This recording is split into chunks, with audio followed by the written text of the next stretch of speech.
Hey everyone, I'm here with Chris, and he went from single and making about 60K to making over 220K as an enterprise AE in the tech sales space in the span of 3 years. And in that same time frame, he also got married, he had a son, he purchased his third home, and also saved over 200K in the bank. And so the purpose of this video is to help you do the same, achieve the same things that Chris did, by thinking and acting the way that he did.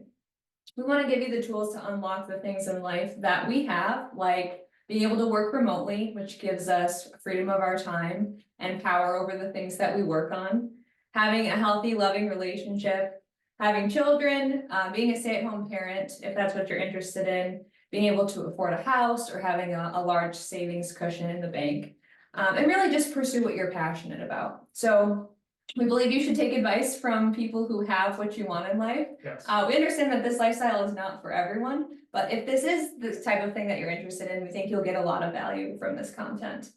And we also know that there are a lot of hardworking people out there that just don't know the rules to the game. So hopefully we can share some of those rules with you. Absolutely.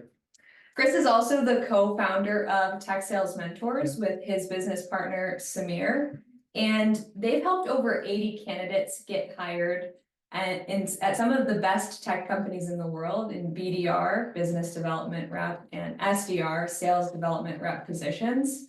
Now they're a little bit different because they only get paid after a candidate accepts an offer they love. That makes them a lot more selective than a typical sales boot camp that you'll see out there. So if you are a recent graduate, if you are somebody currently in the tech sales space who would like to jump to a new role at a better company, or you're somebody with at least 6 months of sales experience looking to jump into tech, then Tech Sales Mentors could be an amazing opportunity for you. Absolutely. So definitely apply to Tech Sales Mentors. And I think what you guys really help people do is put their career on an incredible trajectory. It's not just about that first role, it's about the next 10 years for their career. Absolutely. So this video is going to be a lot of career advice, some tech knowledge. There'll also be some splashes of relationship advice in here and how to think about life. In case you didn't guess, we're married. Yes, we are married. And because we think those things are definitely connected. Your relationship and your career definitely play off of each other. Chris also has a TikTok, so for more short form content about tech, about sales tips, follow him on TikTok. He posts pretty much daily with all those things. Finally, this interview is going to be 4 stages. We've got a lightning round of high impact answers. If you're just here for the tech content, then that'll be the part of the interview that's most suited for you. We're also going to be talking about how to use your life experiences to get into tech sales. Chris is going to tell a little bit of his story. Navigating tech sales once you're in the thick of it, successes, mistakes, lessons, and then finally, what life could look like after tech sales. Yes. Yeah. Oh, I think all 4 parts would be helpful and relevant to people. They can get stuff out of it. Totally.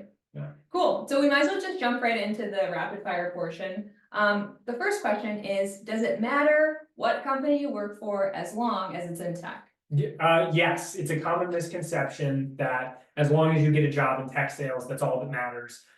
We hear that a lot from the candidates that come and work with us at Tech Sales Mentors. But the truth is, it really does matter the quality of the organization. And so some of the ways that it really matters would be, the first thing that I can think of is that if you work for a better company, it will give you a better career. The next company that you work for, it will put you on that better career trajectory. Another really important factor is that better companies train their employees to a higher degree. So if you work for a better company, you're going to get a higher quality of training. Better companies also promote from within more often. We see that way more commonly. So if your goal is to come in as a BDR or SDR and then quickly promote to AE, a better company is going to give you a better track to do that. And then better companies also have fewer layoffs than less high quality companies. Probably they have less high quality companies have less high quality funding and things like that. And so better companies have better funding, and they're often, they often don't need to be profitable tomorrow, because if you get funding from VCs, for example, instead of private equity, then maybe VCs only need you to be profitable over the next 20 years and not over the next 5 or over the next year or something very, very instant. And so all those factors, and there's a lot more, contribute to it being really valuable to have a job with a higher quality company and not just any company in tech. Yeah. And that's a big thing that Tech Sales Mentors helps with. So how would you guys advise someone on telling a good company from a bad company? Right, there are a number of factors. The first one we look for is where they're headquartered or where they were founded. But headquarters in San Francisco, Austin, New York, Boston, those are really tech hubs. You may see also like maybe a Seattle or an Israel or a Miami, but outside of those areas, or in Nashville, but outside of those areas, anything else is really not a tech hub. And the closer you are to like San Francisco, Austin, New York, Boston, those are the highest tier of quality of companies.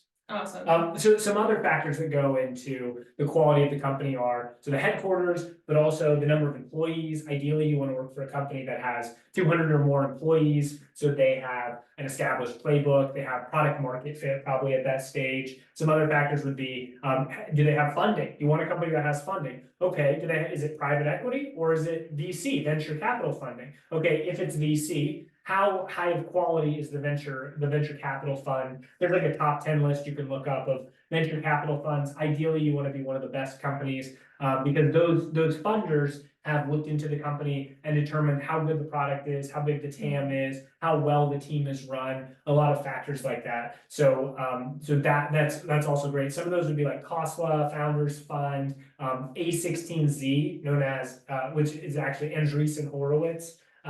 There's more that you can look up as well, like Lightspeed, stuff like that. But those are some good starters. You ideally want to have like a later series, not a series A or a series B, but a series D or E or beyond. Yeah, I heard a quote that 50% of startups fail at each subsequent funding round. Yeah. So for example, a series F is going to be a lot less risky as a startup than a series B or a series C. Absolutely. Cool.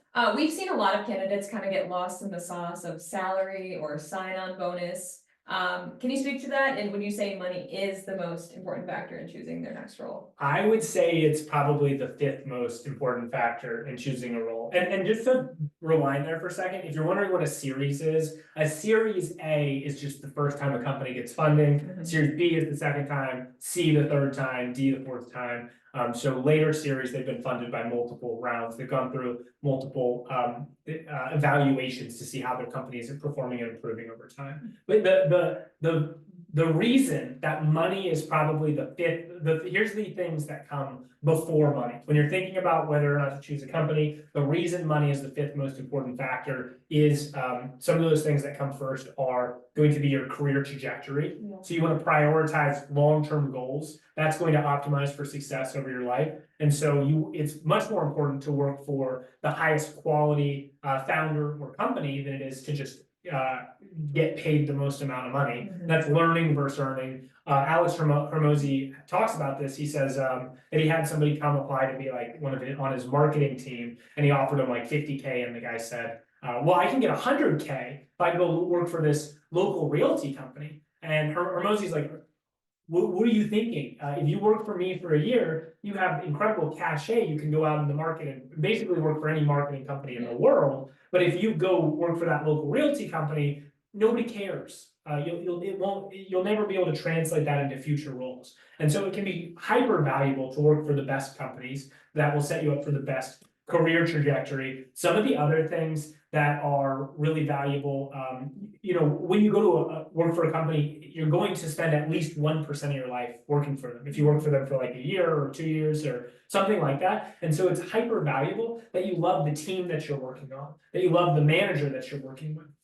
So that's incredibly valuable before pay as well. If you're gonna spend so much time on it, then you should like who you're working with. Also, like things like the commute matter a ton. Another really important factor is that you actually like the product. If you're interested in the product, you're going to be way more successful selling it. You're going to enjoy your life way more.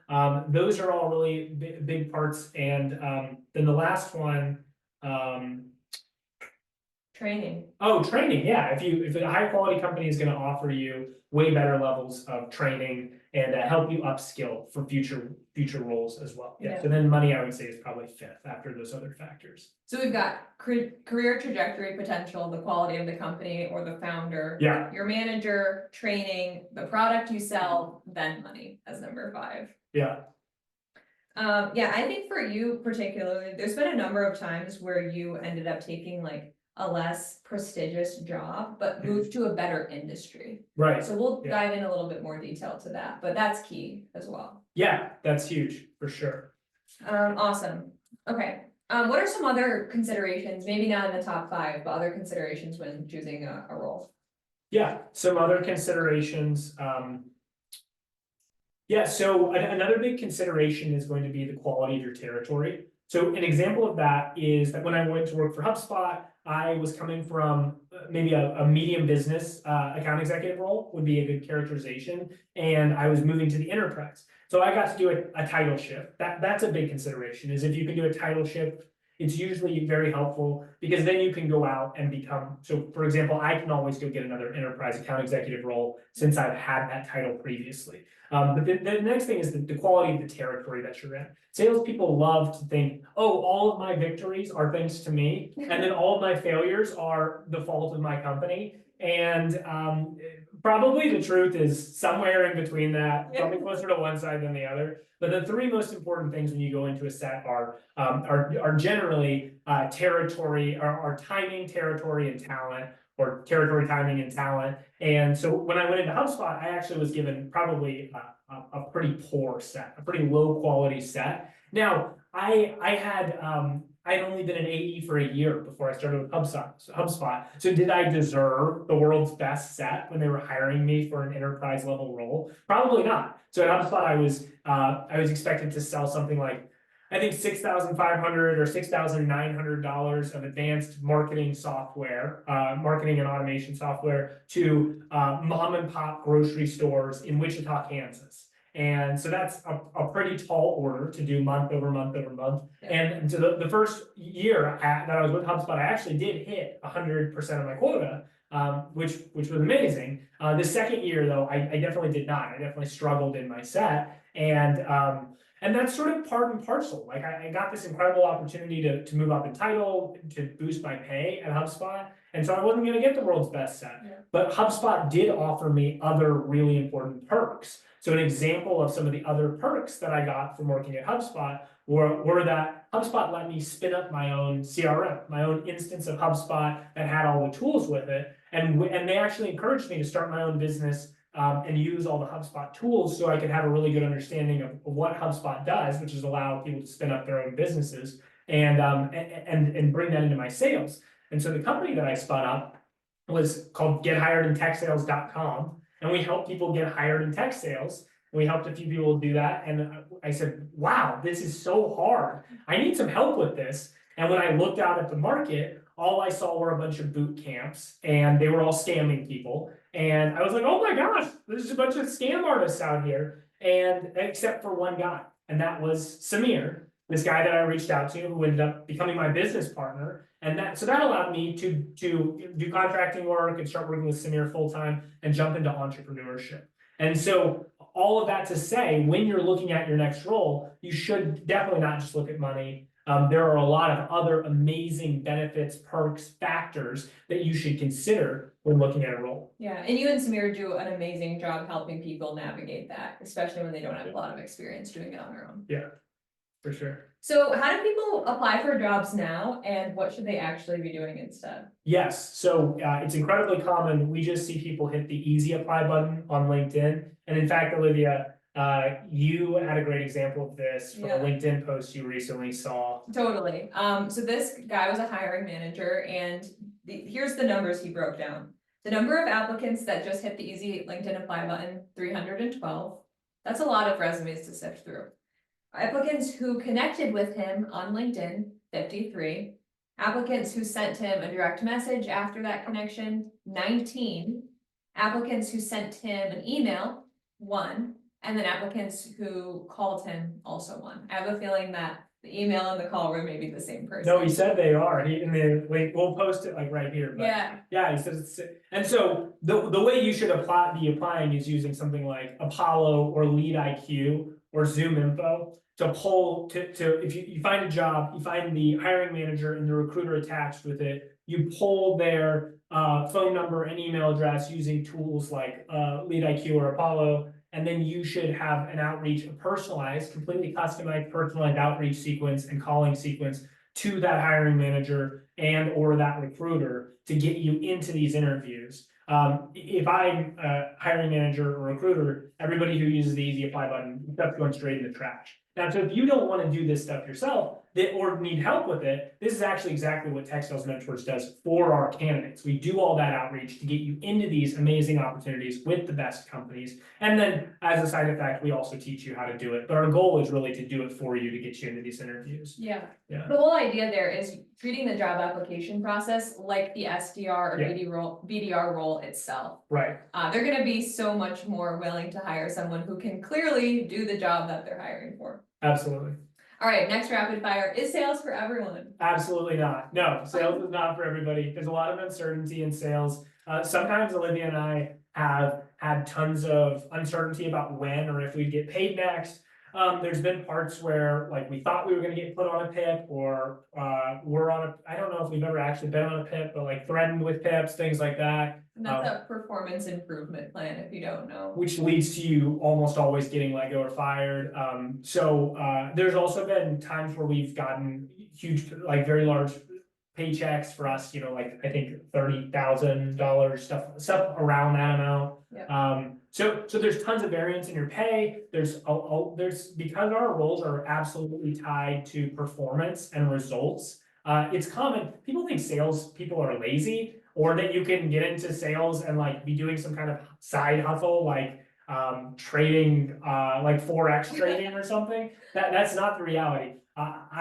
People are gonna be probably up in arms about this, but typically salespeople are working 2 or 3 times harder than other jobs, than normal jobs are. They're high performance. These are for high performance people that can handle stress and uncertainty very well. And your performance is tied directly to your efforts. Right, well, most of the time, yeah, it's pretty directly tied, or like your creativity or something like that. Yeah, how hard you work or your creativity or things like that is pretty well correlated. And then also it's important to be intrinsically motivated and not extrinsically motivated. You're gonna call people and they'll tell you to go F yourself, to F off, things like that. Yeah. And so it's important that you and you also don't get results right every way. So you may do all these actions and then not close a sale from those actions for 6 months. And so it's important that you're okay disconnecting your hard work and your efforts and the quality of those things from the results. Yeah. I'm sure you have some experience with that when you first started, like with Dell, for example, right? Yeah, well, even my first time making cold calls, people were really mean and I cried a little bit a few times, but I got over that real fast. You get used to it. So if you're somebody that can't handle rejection, I mean, we're not here to glamorize tech sales. It's challenging, but you can be really high paid for it and you can have an incredible career. So we'll talk a little bit more later about some of the qualities that you do need. And so, yeah, we'll cover all of that. But what I will just say is rejection, being intrinsically motivated, these are muscles that you can build up over time. Not everybody has to sell the same or have the same personalities. We'll dive into that later. Yeah, exactly. Okay, let's talk about mentorship. Are mentors useful? Yes, absolutely. Now, the caveat to that is you shouldn't be a mentor you shouldn't look for mentors just for the sake of mentorship. That's useless. Just like looking to network for the sake of networking. That is just a complete waste of your life. Don't do that. Instead, what you need to do is you need to figure out a concrete goal that you're trying to achieve. and then figure out concrete action steps you can take to achieve that goal, and then get feedback on those things from a mentor or from networking or whatever. But if you go to a mentor and you're like, what should I do with my life? And the mentor is gonna be like, get away from me, like, get out of here. On the other hand, if you're like, hey, this is, so these are like what I'm good at, and so because of that, I think that this is the goal for my life, and these are the concrete steps that I'm planning to take on that. What am I getting wrong? Or like, the more specific you can be about what you ask a mentor for, the people that are successful or like they want to help people so bad. They have this huge drive to give, because typically a prerequisite for becoming very successful is to have a giving attitude and to have a pie is always bigger mentality. And so they want to give value to others, but one side of magnets attract. So that they will be deeply attracted to helping you when you put in the hustle, when you have detailed questions. But the other side, you know how magnets can repel. If you're vague, or you just say something like, hey, I'd love to book some time with you to pick your brain, that is going to repel people so hard, so fast. Yeah, and it's a good sign if you're reaching out to a mentor and they don't have a lot of time, because you're likely reaching out to somebody who's a high functioning, successful person. So keep that in mind. Okay, let's talk a little bit about like your story growing up. You were born in Houston. I remember one of the first dates that we had, you told me a story about your dad. So Chris comes from 3 generations of salesmen. And he said that his dad was the guy that the company brought in when the deal was $5 million more expensive than the competitor and was going to take twice as long to implement. How the heck are we going to sell this to our client? Bring in Michael Duvall. So I thought that story. And do you believe that after meeting my dad? Definitely, yeah. Michael thinks about the world in a completely different way than anybody else I've ever met. So you couple that with Chris's mom, who's a lawyer. What was it like, like at the dinner table for you guys? So we were always talking about business, or like what kind of situations sales situations my dad was navigating. That kind of stuff was fun, and my parents often would like ask our opinion on stuff or expect us to have opinions. That was really cool. Yeah, and then but I didn't have any kind of incredibly exception. I wasn't like a genius or anything. It doesn't take a genius to work in sales. In fact, often the opposite is true. And I was like a B student in growing up in elementary, middle, and high school. I did some acting in high school. That was really fun. I got to like be part of some plays and musicals, but I didn't sing because I'm an awful singer. I only know one person who's worse at singing than I am. Yeah, I wasn't gonna call you out. But pretty normal. And then I went to college at UT after that and got like a very basic degree in PR, public relations, and didn't really have my life together in any exceptional way growing up. Yeah. What was college like for you? So college was fine. Honestly, I wasted a lot of time on like drugs and drinking when I was younger, and I really regret it looking back, because the things that I really value looking back and that I had the most fun doing were business related. So my parents had like two main rules, which was always tell the truth, don't lie. Don't like tell the truth, be honest. And then the other one was work, have a job. So all growing up, I worked at a bunch of various jobs. Like I worked at Red Lobster as a host. I worked at a gas station, taking out the trash bags and being like a teller there. And then I worked at Panera. I was again taking out trash a lot at Panera. And then what else did I do? I was a bank teller in college as well, but a lot of non-glamorous stuff. My first job I think was refereeing girls' soccer games, and so I always worked. And then in college, I wasted time drinking on alcohol, but I also did a lot of fun stuff like working out and playing racquetball, and then I also flipped a house. It was the first time being entrepreneurial. Someone in my family sadly they passed away, and I got a small amount of money. I think it was like $8,000 or $10,000, and I became a business partner with this guy, and we bought this house, and then we renovated it all ourselves, and then we sold it, and that was actually the money that I used after college to go purchase the second house that I bought after college. Yeah. There's definitely this gene that some people have that's like I can pretty much figure out how to do anything. I don't know how to do everything now, but I can figure it out. Yeah. You definitely have that gene, but something I'll say too is that gene can be acquired. And again, it's a muscle. Like, you don't have that now, just believe that and try. And I think you'll find a surprising amount of success as a result. Yeah, inside, even if you don't believe that you can do something or do anything, just start telling yourself inside of your head that you do. Just start pretending it, like play acting. I'm gonna pretend that I can do this thing, and then first of all, you'll be shocked at how far you get. You'll get way further than you thought you will, and you'll be like, hey, wait, if I keep going, if I keep pretending this new state, then you're gonna find success, which is crazy. When we walked into that house renovation, we didn't know anything. And when we were done, the house had been completely gutted and renovated, and we had figured out how to do all of it. And really, it wasn't because we're exceptional people in any way. It was just because of the attitude and the mindsets that we walked in with, which you can acquire and get better at. Yep, awesome. Before we move on, I'm just checking my notes here, and it says you graduated from UT in 5 years. There's no way that's right. Yes, it took me 5 years to graduate college. For the PR degree? Yeah, that's for the public relations degree. Okay, so I'm not a brain surgeon, you can tell. Yeah, exactly. The point here is that like sales can be an incredible equalizer. Like what Chris just displayed is that he did not have his whole life together when he was 15, so he could get into a great college and study a great major and, you know, get his first job at some high-paying company. Instead, he like meandered a little bit and he had to figure things out. And so if that's the situation that you're finding yourselves in, that's totally fine. Tech sales could be an amazing place because there aren't all these educational requirements ahead of time.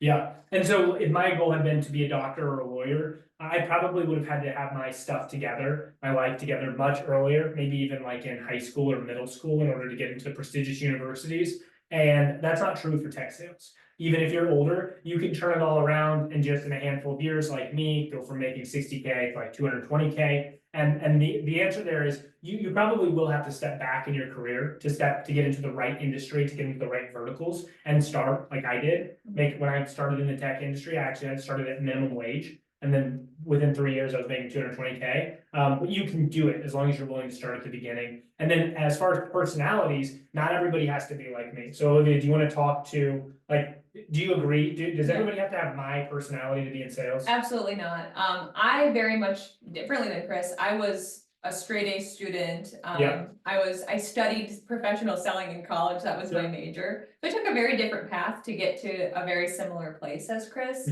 I'm not as high energy as him. I'm a lot more risk averse. But I think the qualities that we share that I would say are essential for a salesperson are integrity. We believe very strongly that a salesperson has a great responsibility to be honest and have a high amount of integrity when they're dealing with prospects, because there will be opportunities to bend the truth or be less than honest, but you have to uphold that. I'd also say like grit and resilience. We were touching on this before. Be able to keep making another dial even when you've gotten a lot of no's that day.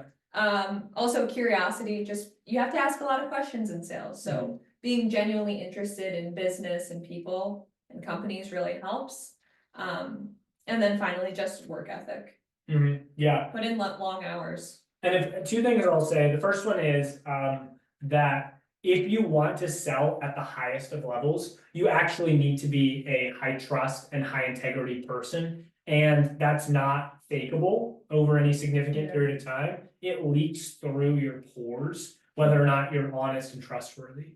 And people will be able to tell that about you. You won't be able to fake it. And when you're at the highest level of sales, enterprise level sales, a lot of people misunderstand a lot of what you're doing in that. And basically what you are often doing is you are serving as sort of an integrity bridge between this person at a company that is trusting you personally, because they do not trust your company. They don't trust your company. They don't trust the legal contract. They don't trust any of that stuff. They only trust you. And what are they staking? They're staking their reputation inside of their company on whatever paperwork, contract, initiative, the thing that they're working to purchase from you. And so you need to be that high trust person that they know is willing to go to battle for them inside of your own company if something isn't delivered the way it's promised. And so you need to start working on that muscle now, today, integrity and honesty. And so that if you want to be very successful in sales, and that is a learnable trait. You don't have to be born high integrity. You don't have to be born high honesty. It's a muscle that you can build by practicing. And if you're wondering when you know that you're practicing that muscle, the times to have integrity and honesty are you get a warning flag every single time, because your body goes, well, I don't want to do that thing. I don't want to be honest in this situation. And you're like, ding ding, thank you, body, for telling me when I actually get to practice integrity. So if the warning flags are not going off, it's probably not a time that you need to practice honesty and integrity. It's only when the warning bells start going off. Oh, if I am honest and have integrity in this situation, then it will hurt me in this awful way. That's when you know, oh, hey, it's time to practice honesty and integrity. And I've always been able to do that over my career, be honest and have integrity. And it's not always been easy, but every time it's paid off. When I thought I would get screwed for doing the right thing, instead it's had this amazing results. And I know in our relationship, whenever we've done the right thing, it's paid off in these huge ways. And whenever I have tried to take a shortcut or like not done the absolute best thing that I could do in my relationship with Olivia, it's had really bad repercussions on our relationship. And the reverse is true. Really great things when we have done the right thing. Totally. Yeah. Yeah, I agree with you. The second thing I was gonna say is you don't have to be look like us or something. There's tons of candidates we help. There are different ages, different races, different sexes. We help men, women, everybody under the sun can get jobs in tech sales, and they do. We help all sorts of people. There's tons of diversity in this industry. I mean, just looking at the 80 candidates you guys have helped, I'm pretty sure men, women, I think just about every race under the sun, and just about, I mean, age, nationalities, right? Yeah, ages vary from 22 right out of college up to probably 45. And different personality types. There's people that are introverted, extroverted, all sorts of stuff. Totally. Yeah. Cool. And people who haven't graduated college too. Yeah, that have experience in sales, but that don't have a college degree. Yep. What advice would you give to someone maybe exiting that same season you were in, kind of the wasting time season in college? How would you advise them to move forward? Yeah, so if you've wasted a lot of time in your life pursuing the wrong thing, then my advice to you would be, if you're climbing the wrong hill with your life, or if you've been climbing, stop climbing that hill. You need to go down that hill and go to the correct hill and start climbing the correct hill towards success in your life. It doesn't matter how far you've climbed the wrong hill. If you realize that you're climbing the wrong hill, you need to stop and you need to go back to the base of the correct hill and start climbing, and do it immediately. And it doesn't matter if you're 20 years into your career, or if you've been studying, if you've been in law school and you've been working towards that for 8 years, or being a doctor for 10, or you've been a police officer for 8 years, or a teacher for 7 years, whatever it is, the moment that you realize that that thing is not what brings you joy and is not the right hill to be climbing for your life,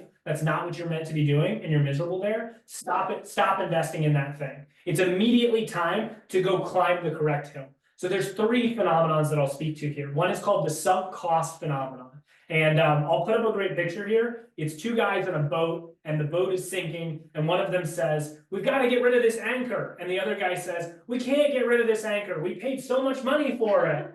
Okay, so that's sunk cost fallacy. You think because you've invested all this time or energy or money or whatever into this thing, that you should keep pouring money or time or energy into it. Don't do that. Instead, it's painful, it sucks, it feels awful. You need to rip the Band-Aid off and go do the thing that you were meant to do with your life. That's the first thing. The second thing I'll tell you is from Warren Buffett, who's a world famous investor, he's made a bunch of money, but he's also famous for being very wise guy.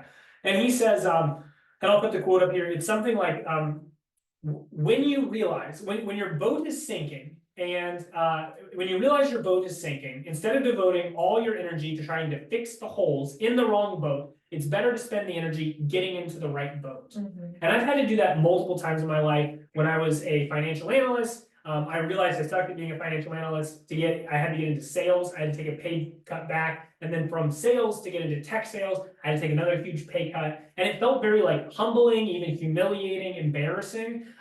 But once I was doing my passion, once I was doing the thing that was right for me, I accelerated so fast in my career, and you will too. So anybody listening to this will too, as soon as they're ready to swallow their humility, swallow their pride, and do the right thing. So the last thing I'll put up here is Chris Dixon has this great article. It's called "Climbing the Wrong Hill." And it's about exactly this. It's an article about how if you're dropped on a map randomly and your job is to climb to the top of the highest hill, but you can't tell the terrain. And so you start climbing the wrong hill and you gain visibility and you realize there's a taller hill, that you're climbing the wrong hill.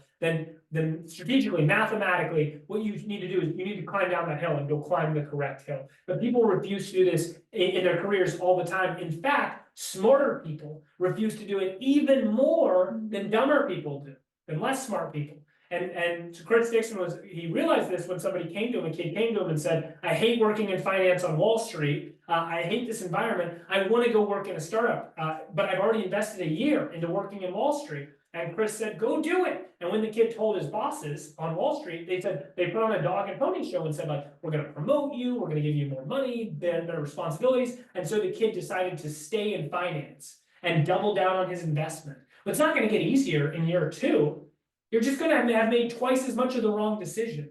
And so you said, what advice would you give to somebody who hasn't prioritized, who hasn't driven in the right direction? That's okay. Life gives you so many opportunities to come back. We're helping candidates that are like in their 40s and 50s and stuff. But it's so important that as soon as you realize you're climbing the wrong hill, you correct. Totally. I love that. Let's talk a little bit more now about your career, like leading up to you officially getting in tech sales. Right. So I graduated college. I got a job as a financial analyst in downtown Nashville at UBS. And my friends were very impressed by this. It sounded very impressive, the title, and I got what was good pay for a new college graduate. I went there and I hated it, and I was terrible at it. And I was not a good employee, and it was a very stuffy culture. And but I was getting paid sort of well, and so that was the beginning of like what could have been a golden parachute. But at some point, I think it was my parents said like, hey, what are you doing? Stop banging your head against the wall. You need to go do something that you're passionate about. Why don't you go do sales? And so I took the leap and I took a job and became a loan officer with a company called Churchill Mortgage. And in order to work at Churchill, there was a trial period where I think I was actually paid significantly lower wage until I got my loan officer license so that I could issue loans. And I failed the first time, and they told me, if you fail the test the second time, we're going to let you go. So the second time I studied in tons, and I passed by like one question. Not a great intellectual again. But at Churchill, I had so much fun. It was a much less prestigious position, it seemed like. Actually, when I was at UBS, I was like helping mail out statements for people's financial accounts. I wasn't really impressive. It just sounded impressive. And at Churchill, it didn't sound impressive. I was a loan officer for a mortgage company, helping people get loans for their homes. But I loved it. I got to talk to people on the phone all day. I got to sell. I got to walk. I was encouraged. Walk around while you sell. So I got to interact with people and do my passion, and that was incredible. At a certain point, I realized that I started losing some deals to mortgage companies that were using software to get lower lending rates. They were getting lower loans. I was getting disintermediated by technology, and I realized software is eating the world, which is, I'll put Mark Andreessen here. It's a famous quote by Mark Andreessen, who wrote an article about how software is eating all the jobs in the world. And I realized desperately that I needed to it wasn't good enough to be in sales. I needed to switch my boat again to another vertical. I needed to be in tech sales. And so again, I went out and I wasted 6 months of my life trying to promote into a new industry. When you switch industries, you don't want to take an equal step or a step down. Of course not. You want to take a step up when you move to your new industry. You really can't do that. It's very rare. Almost always you have to step down to the beginning of the new industry. You have to go to the base of the new hill, which can be humiliating and not feel good. So I spent 6 months. I flew to Boston to interview with SHI, which is a cloud software company. I drove to Atlanta so that was Turbonomics in Boston, SHI, and I drove to Atlanta to interview with SHI. and I was rejected from both of those roles, from account executive positions. And finally, I swallowed my pride and I got an account manager role at Dell Technologies. And I started out, for the first 13 weeks, I was paid minimum wage. And then they would decide whether or not to offer me a job. So 2 years into my loan officer career, where I was actually making good money, was actually closing a lot of stuff. So I had gone from UBS down in pay to Churchill as a loan officer, climbed that up as I got better pay and was closing all these deals, had to go back to minimum wage to get into the tech sales industry. And at that point, I was like 5 years into my career or something. Pretty rough. Yeah. But Yes.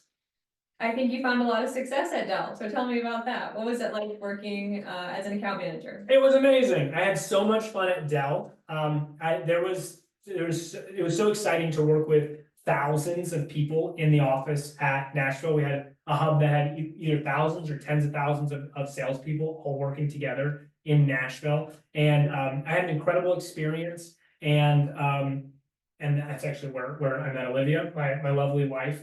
And I almost didn't get hired because I tried to apply for, there's different levels in tech sales. There's commercial or small business, there's medium business, and there's enterprise. And I wanted to be an account manager in the enterprise segment, not the medium business segment, definitely not the small business segment. And so these are companies bigger companies at every level. And so I hobnobbed with all the enterprise management.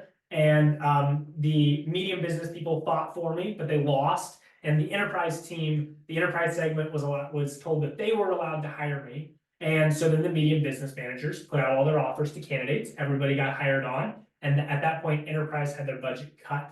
And I was not going to get an offer and I was going to get fired. And at the last second, someone in medium business found more budget. And I was hired on in medium business into a train wreck set, which the previous rep had been fired for non-performance. And that can actually be a great thing because it turned out to be an amazing set that I had a ton of opportunities to sell into and to grow relationships and do tons of business. I had an amazing time. I've got to participate in culture and community involvement and all these things with Olivia in Dell Medium Business. And that was the first of many times in my career where I thought I knew where I wanted to go, but life put me somewhere else and it ended up being a much better position.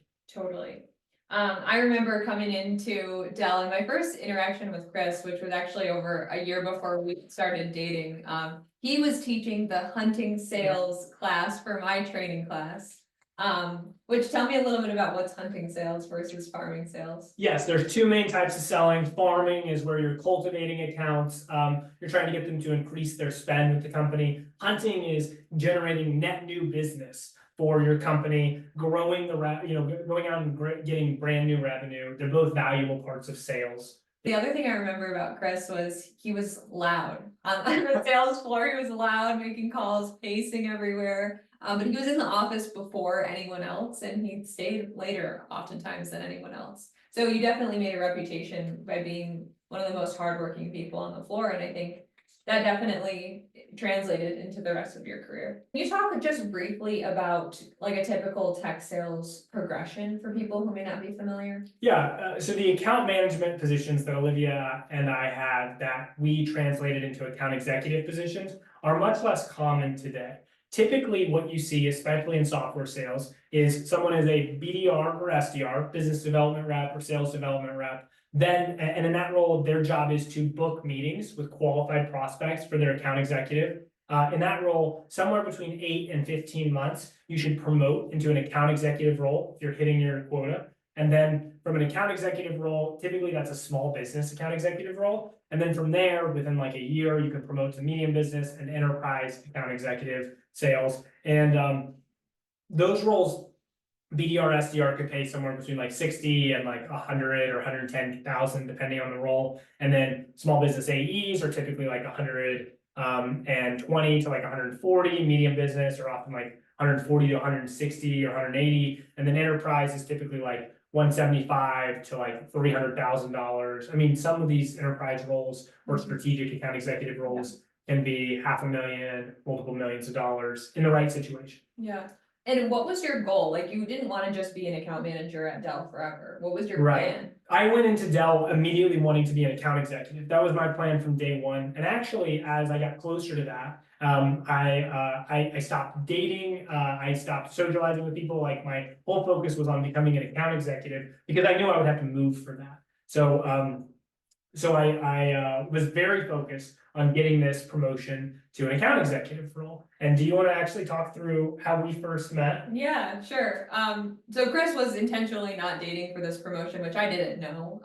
But also I had known Chris through a couple like extracurriculars. We worked on community service together and team culture. And I had heard from a friend, he was kind of interested in investing, and so was I. And also I had seen Chris, crushing it on the sales floor. And so I just wanted to get to know you. My intention was actually to set up a pretty professional meeting. So I messaged him on our works communication. I was like, hey, would love to talk to you a little bit more about investing. I was being specific with mentorship here.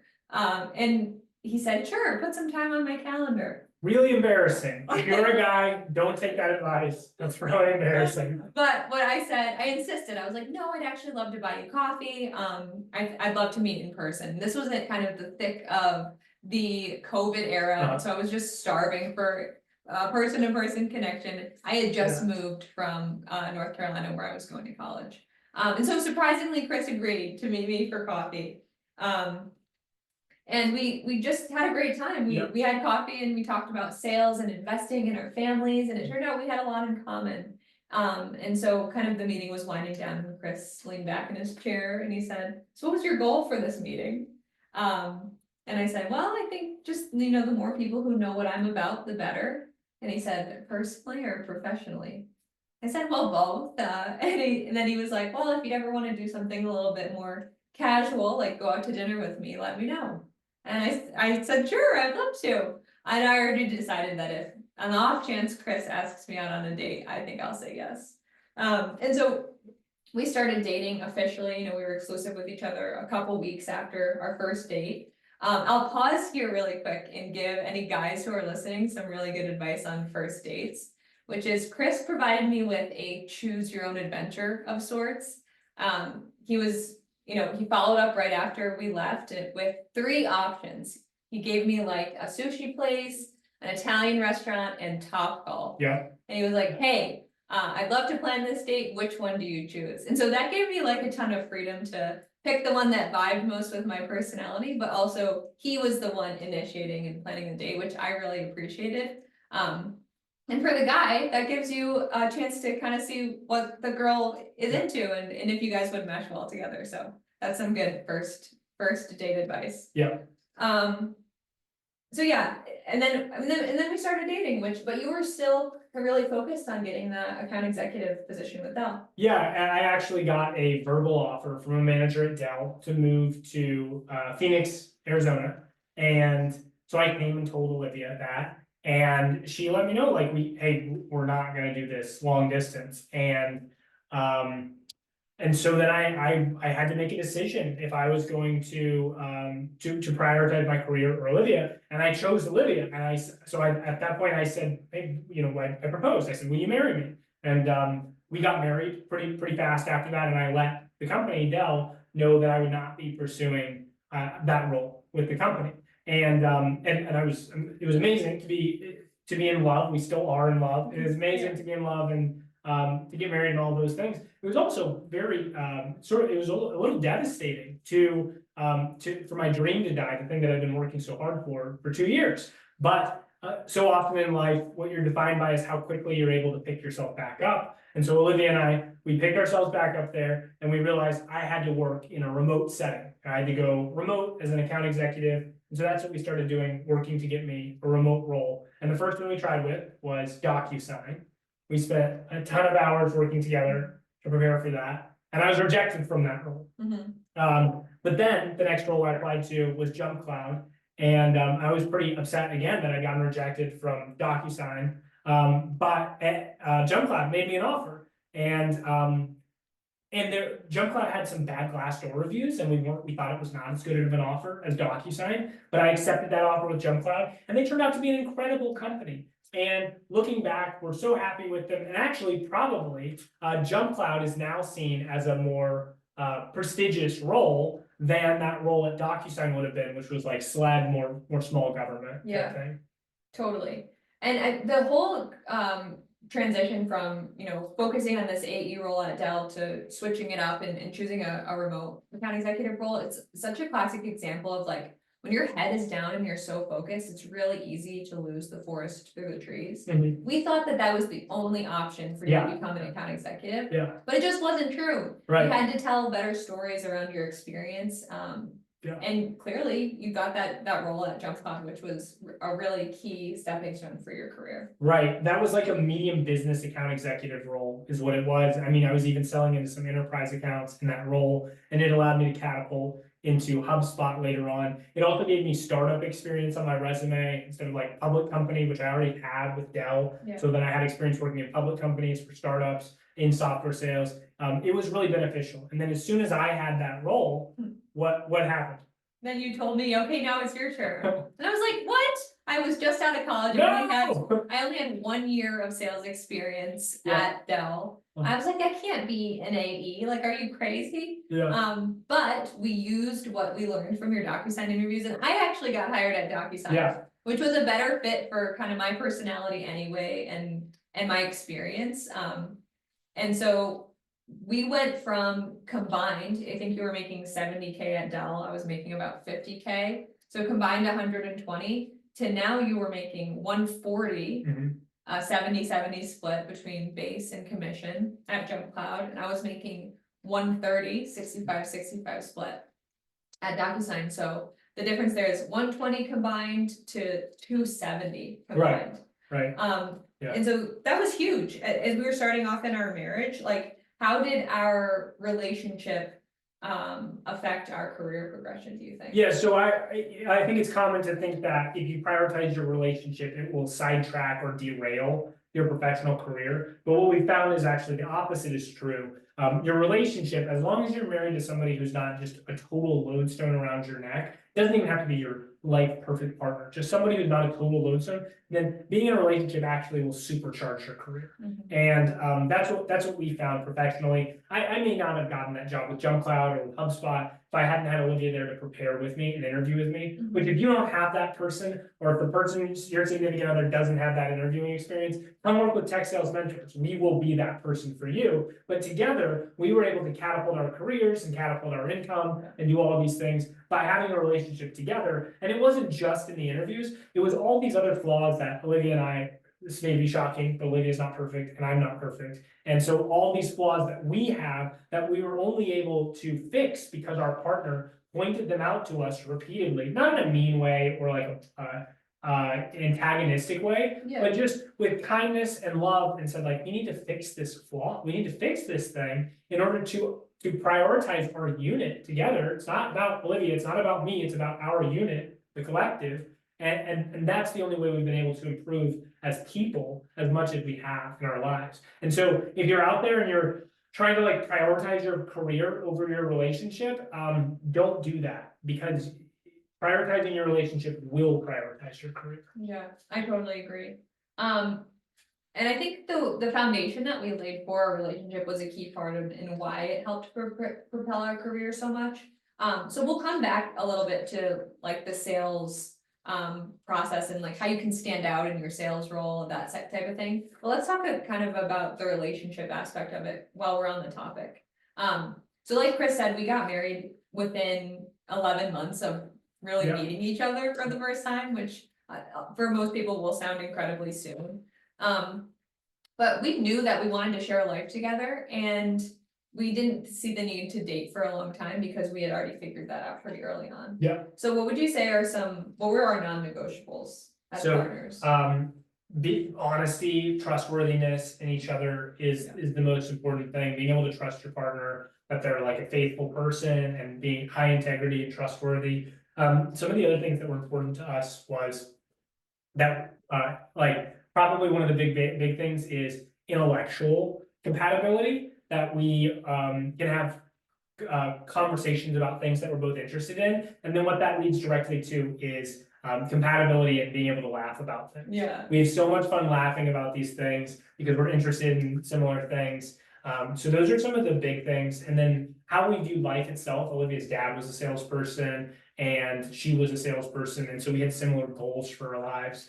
And then she had passions. We both wanted kids. So she was passionate about having kids and I was excited to have kids. So those our long-term goals were aligned there as well. Mhm. And a huge thing for me is that Olivia never criticizes me if I work late or work on a weekend. And that may be something that is different in other relationships. Instead, she sees that as providing for our unit. And so those kinds of things that are singular to you, don't always think that you have to compromise. Mhm. There may be a woman or a man out there that is actually excited to provide for you in that way, or for you to provide for them in that way, that to someone else is a burden. Yeah, I totally agree. And I think like we hear so many excuses these days of why people won't make that commitment, won't get married.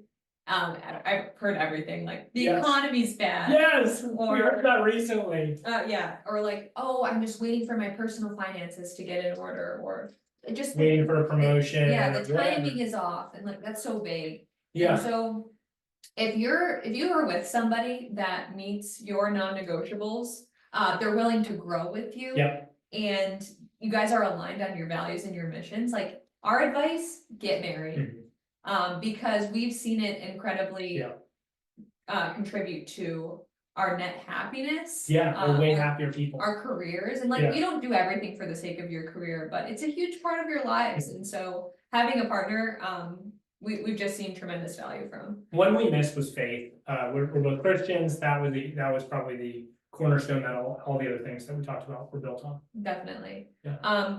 And I think you've mentioned it a couple times to just elaborate, like, you keep saying our unit. Mhm. We defined early on that our unit Yeah. is something that is more valuable, more significant than the sum of its parts. Right. Chris and I together is this whole new entity that is not just Chris plus Olivia. There's extra value. It's more significant than just the two of us combined.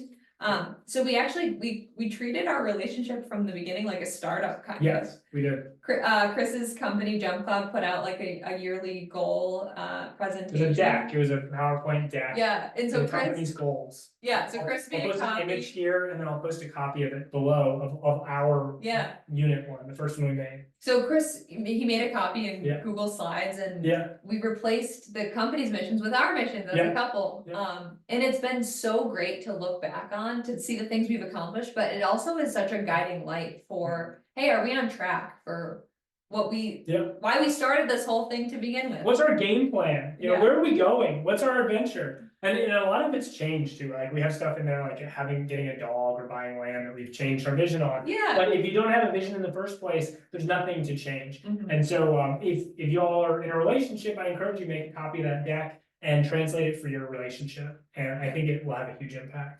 And the last thing I'll share from a relationship point that's helped us a lot is we created like a contract of sorts in the beginning. It's not a Yeah. prenuptial agreement, but it's, hey, it's literally like vows, like, hey, I Yeah, commit it's this vows. to you. It's the opposite of a prenup. For example, like, I am committed to being faithful in action and in thought to Chris.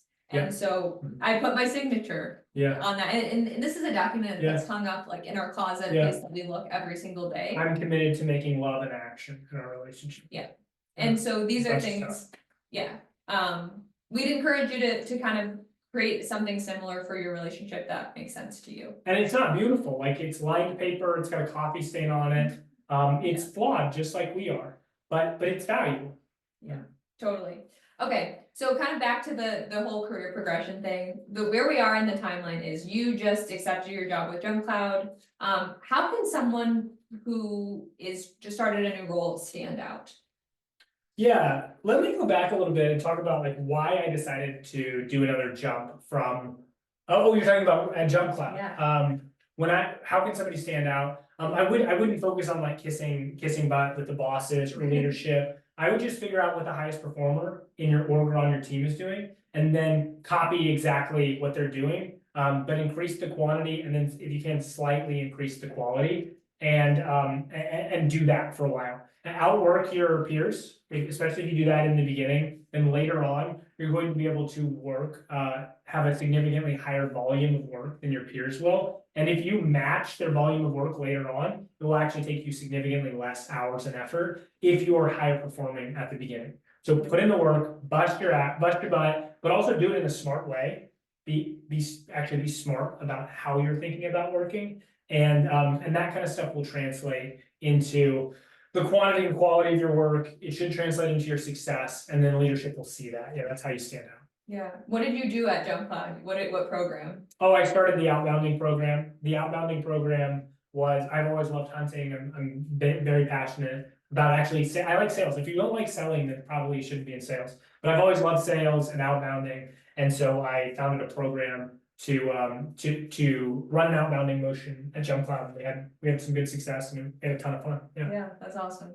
Yeah. Something I'll add to, like, the ways you can stand out don't always have to be just like high. You should always have higher value and higher quality of work. Aside from that, there are really fun ways to stand out too. Yeah. So for me, that was at Dell, like getting involved in extracurricular things like community service. I was writing a newsletter for the community service team.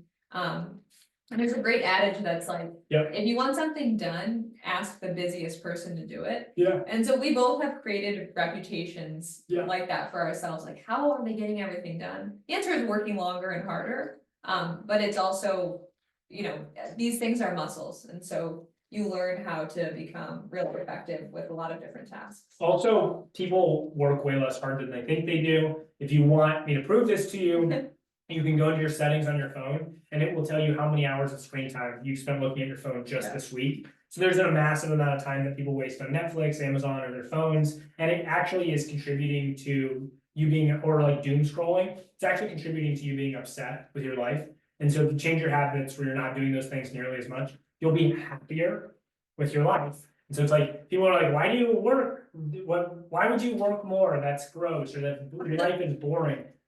Well, the actions that people fill their lives up with overwhelmingly make them less happy. Like they're drinking, which lowers their average happiness state, or they're using substances or drugs, or they're binge consuming all this content. All of it actually contributes to them being very unhappy and depressed. A lot of people think that they're depressed or anxious because the world is ending, or something very large or exponential, but it's probably because they're not getting healthy enough sleep, they're eating poor quality foods, they're doom scrolling, they're consuming too much media. And so probably a lot less of those things and a little more work. It's actually great for people. And then the second thing I'll say is, once you build up the muscle of working harder and working more, then the amount of time that you need to relax or to reset drastically reduces. And so now it's common for me to spend like 15 or 30 minutes relaxing, and I'm like, that was amazing. Whereas before it took, you know, all of the weekend, the entire weekend, or, you know, it took 48 hours or something. You can hear David Goggins talk about this with rest breaks. Olivia doesn't love David Goggins, but David Goggins will like take a mental rest break for like 5 minutes and then he's like back at it. Yeah. You can set the time exposure of these breaks. Yeah. Yeah, definitely. And we talked a little bit about this too, like, marriage is really helpful in the fact that you're accountable to another person. And so if you can't identify a bad habit on your own, because sometimes we have blinders on, we all do this. Your partner, when you're living together, sure as heck will say, I don't like that, or, you know, you could be so much better if you just did this. Yeah. And so I guess, how has that kind of worked out in our relationship? I know I can speak for myself, like, being married has forced me to look in the mirror and say, like, you know, I shouldn't be spending this much time on social media, or there's actually ways I can work a lot harder instead of prioritizing XYZ that doesn't serve our unit. Right, yeah, so the big example for me is that I used to smoke cigars, like smoke a cigar or two once a week, and you like drink a 6-pack or something like that. And Olivia told me, like, this is not serving our unit, and I didn't listen, and I didn't stop the habit until I had a series of seizures. I had adult onset epilepsy, and that really negatively impacted our unit and our family, and that snapped me out of it, and I stopped smoking and drinking, and just a few months after just a few weeks after stopping, I was way happier. I was like, I should have done this way earlier. It's something that I'm not proud of, that I didn't prioritize our unit proactively and instead did it reactively. but I never would have overcome that. It probably would have been very difficult for me to overcome that if it wasn't for Olivia's support and encouragement through that. And so that's another example of how your partner can really superpower you, supercharge you in overcoming these bad habits and changing the trajectory of your entire life. Yeah, and did you rely on willpower? No, willpower is for idiots. If you're relying on willpower, that's stupid. Stop. Stop relying on willpower, it's for idiots. So the things that you actually want to do is, if you're radical in how you change the behavior, then changing the behavior becomes radically easy, becomes super easy. So some examples of this: if you want to quit smoking, then just immediately block the people in your phone that you're friends with that are smokers and delete their number. And then you don't hang out with smokers anymore. If you want to stop spending so much time on video games, don't try to moderate. First of all, don't moderate anything. Either do or don't. Either completely stop drinking or drink. Okay, don't moderate is a recipe for disaster. Instead, just quit and then self-label yourself. I am not a drinker. It's not I've taken a break from drinking. It's not I don't drink as much anymore. It's I don't drink. If you want to stop gaming, video gaming, don't just like try to moderate your video gaming. Go out in the garage and take your Xbox and smash it on the ground and then hit it with a hammer and throw it in the trash. If you want to stop drinking, then stop being awake at the time that you typically drink, which is probably late in the evenings. Instead, get up every day at 4:30 a.m., go to bed at 8 p.m. You won't be out at the clubs. There's no temptation to drink. Don't go to the clubs. Don't be up at the hours that people are doing the unhealthy habit at. Instead, be up at hours that people are doing healthy habits at. Don't go to the locations where people are doing unhealthy things. Don't go to that restaurant where you're going to eat unhealthy food. Don't go to the bar. Don't go to the liquor store. Don't keep sugar in your house. Then the only time that you have to watch yourself is when you're that 1 hour where you're in the grocery store.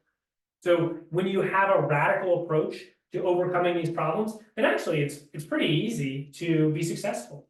Just have radical approaches, you get simple solutions. Totally, and yeah, these are incredibly radical approaches that a lot of people may disagree with, but they're effective. Yeah. And we can speak from personal experience that they're incredibly effective. Cool. Okay, so you've crushed it at Jump Cloud, and then you decide, hey, it's time for another jump. Walk me through that decision. Yeah. So which I'll pause here quick and say, like, Chris comes to me and he's like, I think it's time for me to change jobs again. Are you kidding me? I just felt like things had finally like settled down and we were in our groove. But this is another example of you being right and I was wrong. I wasn't thinking long term here. Yeah, so I made the jump. Jump Cloud came to the account executives, the AEs, and said, hey, we're going to recategorize you all. You're now going to, in 4 months, you're going to become small business account executives, and we're going to hire a medium business account executive team. You won't ever get enterprise accounts or medium business, you'll only get small business accounts. And so I said, well, I'm a medium business account executive right now. It's important, or maybe even an enterprise account executive. I'm doing enterprise accounts as well. It's important for me to leverage this, this medium account executive title to get an enterprise account executive role and not get demoted. And so I went out in the job market and I used everything I've learned at Jump Cloud to get hired at HubSpot as an enterprise account executive. And that was only after being at Jump Cloud for 1 year. So that was a jump of something like, what, $140K to $220,000 in salary. And then pretty much as soon as I was done with that, I turned to Olivia again and I said, hey, we got to do this for you as well. But the situation there, I think, was a little bit different. Yeah, and I'll speak to that. This is something that you will likely face during the time of your sales career, which is a performance improvement plan. I was selling DocuSign to local governments in the Midwest, and I was having a tough time hitting my quota, and it had been that way for a couple of quarters. And so leadership came to me and was like, hey, you have to hit this amount of pipeline generation, this quota attainment, these metrics, or else you're going to be on the PIP. And so I just didn't see a path with my account set to be able to hit those numbers. And I had to be real about it. Like, I was like, I can try my best, but I don't think I can hit these numbers. And so I remember that, like, we had a heart to heart about exactly that. Totally. And so I decided, okay, it's time for me to make a jump, even though I don't really want to go through the whole interview process again. But I applied for this role as a commercial account executive with a company called Motive, and it was amazing. I ended up, I remember my interviews, I had to do a lot of storytelling, like with, hey, I'm intentional about getting hunting sales experience. I miss the hunting approach from my time at Dell. and I thought it wasn't a totally, like, I wasn't so jazzed about making cold calls. But it turns out that I had a lot of fun doing that. Yeah, And the companies that I was selling into at Motive, they were really fun, salt of the earth people, so I had a blast during my time there, which I worked at until we had our son. yeah, Um, absolutely. and so another example of Chris helping me identify that this was a strategic move for me. So let's talk through, if you're cool with it, let's talk through our interview prep Yeah. for HubSpot and for Motive. So do you remember, how did I get like connected with HubSpot? What was our outreach approach? Yeah, personalized. And so Chris reached out directly to a current enterprise account executive that had recently gotten hired. Shout out to Jim McIver. Thanks, Jim. And Chris said, hey, will you refer me to this role? Here's a kind of an overview of my experience. And Jim said, heck yeah, I'd love to. Most companies have an internal referral database, and they'll actually get referral bonuses if the person they refer ends up getting hired. Jim got $2,000. So it's a kind of a win-win if someone's willing to refer you. Yeah. Just keep that in mind. And so once we got that initial interview, Chris and I spent probably 6 or 8 hours at a coffee shop, very minimal breaks to go pee or get some food. And we just prepared for a multi-stage interview that was very intensive. Yeah. So if you are looking to level up your career and get hired at a new company, like be willing to put the time in, spend a lot of hours and practice with yourself in the mirror, just like run it again and again and again. We spent 7 hours on that prep, and that job was $220,000 in OTE, total salary, or total pay. And so if you break that down, that's something like $30,000 or $33,000 that we got paid for every hour of work. And so it's the highest return on investment per hour spent of work. And if you want to do this with professionals, if you want professionals to work with you, come work with Tech Sales Mentors. We'll do these mock interviews with you so that you're prepared for the calls. We actually know what questions almost all the companies will ask in every round of your interviews, and we'll teach you the exact way to answer based on your personalized story. And then we did something similar to get Olivia into Motive. And then do you want to explain sort of the ramp period? How does a ramp work? Yeah, every company has its own ramp period. I think it's pretty standard is 3 months. And that's a time in which you are not responsible for your full revenue generation, because you're learning the product and you're learning the processes of that company. And so that ramp period is a really great time to try to, crush your quota if you can. Yeah. But also just my advice in that period is jump out there, like make as many cold calls as you can. I remember I asked Chris, how much do I need to know about the product to start making calls? And Chris said, nothing. You need to know nothing about the product. Like, know the company's name. That's about it. Start calling. Then somebody's going to ask you a question, and then you're going to go figure out that answer, and then call again, and someone will ask you. Yeah. So that is very uncomfortable. It will fix itself. That's very uncomfortable season, but you can learn hard and fast, and that's the best way to do it in a ramp period. For sure. Yeah. Cool. So now we're almost to today chronologically. What was your path from HubSpot to entrepreneurship? Yeah, I hope that you all are thinking about how we navigated our career and have ways that you can apply it to your own lives to copy some of the strategies we use in your own life. So today I'm now moving into entrepreneurship. And if you aspire to be an entrepreneur, then copying a similar strategy is probably a great way to do it. Be in BDR, then an AE, maybe even go into an enterprise AE, and then transition into entrepreneurship because it gives you an amazing skill set to fall back upon. And then also we were able to save a couple $100,000 as an emergency fund before moving into entrepreneurship. So when I started working with Samir, I started doing contract work. First of all, when I saw that Samir was the only other person that seemed legitimate in the job market helping people get hired at Tech Sales Mentors, he was the only one that didn't have a boot camp, that was only getting paid on results. I told Olivia, I think we should reach out to this guy. I want to reach out to this guy and see if I can collaborate in some way. Yeah, and I was like, are you crazy? Like, what are you smoking? Really, you're trying to reach out to the competition? And that was an example of me definitely having a scarcity mindset instead of an abundance mindset. Right, but I did, and then Samir met with me, and he said, well, maybe you can do some contract work for me, and I did that. I'm going in with the whole goal of like, hey, maybe there's some way we can partner or something. And eventually I became business part co-founders with Samir. Samir brought me into Tech Sales Mentors as a co-founder, and I've now gone full time. After we had our kid, we got another perk of working in tech sales. I think we both got 14 weeks of paid parental leave, and at the end of my 2 weeks before the end of my 14 weeks, I put in my 2 week notice with HubSpot and have come on full time with Tech Sales Mentors because we're helping so many candidates now that I can do entrepreneurship full time. So we were able to spin up 2 plates, spin up this second plate with entrepreneurship and then put down HubSpot. And now we're fully focused on entrepreneurship with Samir and helping, we're rapidly expanding the business, helping more and more candidates get hired in tech sales. Yeah, I love that. So again, if you are, a recent college grad, if you're somebody who is looking to make their next move into a new tech company, or if you have 6 months of sales experience, like apply with Tech Sales Mentors. Yeah. At the very least, you can see if you guys are a good fit for each other and really change the trajectory of your career. Cool. So let's finish up here with some key takeaways. What do you kind of want to leave people with? How my values changed over time. When I was younger, I thought that all the fun was about like partying and drinking.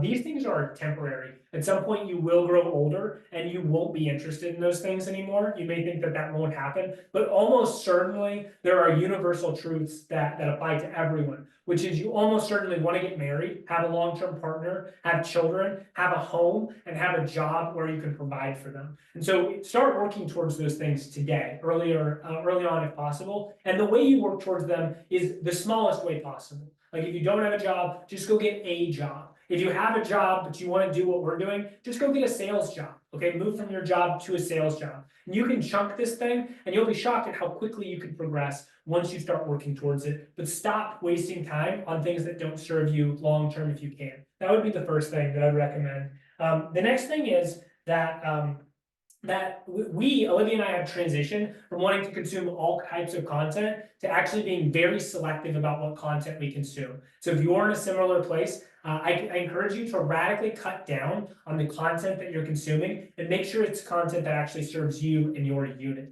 And then the next thing I would say is if you haven't been practicing those skills of honesty, integrity, trustworthiness, serving others, and having an attitude that the pie can always be bigger, start doing that now. Those things will really serve you, and they're muscles that you need to work on to grow over time to help you be successful and happy throughout your life. Yeah. And the other thing I'll add is we are evangelists for careers in tech and sales, not because we believe that that's going to be where everybody spends their whole career, but because these are some of the most transferable skills out there. Like Chris said, honesty and integrity, accountability for your own actions, surrendering what you can't control, being creative, finding new and fun ways to do things. Unlocking another level of energy. You can always work harder. You can always have more energy than you think you can. Tony Robbins calls that honey, I'm home energy. When you come home or when you come out of your office, doesn't matter how tired or upset you are, you go, honey, I'm home. You run towards your spouse. So you can unlock, and you can do that in business. If you're going to be in business, don't half be in business. Don't half show up. Show up 100% to everything you do. And when you have that energy, and you may have to fake it at first, but it becomes real, it becomes natural, and you unlock it and you lead a whole different life. Yeah, just go all in. Go all in. Yep. Cool. So that's really all we have. We're so thankful that you spent the time if you made it this far with us today. Again, Chris has a lot of great short form content on TikTok where he talks more about tech and sales and some great customer reviews too, if you're kind of wanting to see the how Tech Sales Mentors puts what they say into action. We really appreciate your time, and we hope we have the chance to connect with you in the future. Yeah, thank you all so much. Have a great day.